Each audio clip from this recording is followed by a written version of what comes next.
தன் வயிற பட்டினி போட்டு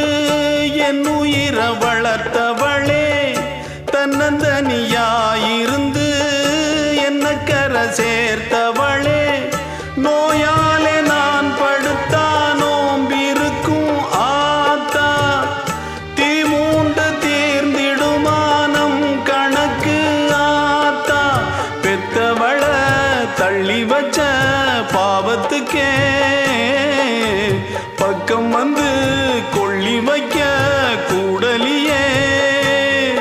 என்ன ஆற்றிடவும் தேற்றிடவும் அன்னை போல யாரு, என் தாயன் கோயில காக்க மறந்திட்ட பாவியடி கிளியே, என் வாயும் வயிறையும் போற்றி வளர்த்திட்ட பாவியடி கிளியே, என்ன தொட்டாலும் பார்த்தாலும் தோஷமடி கிளி.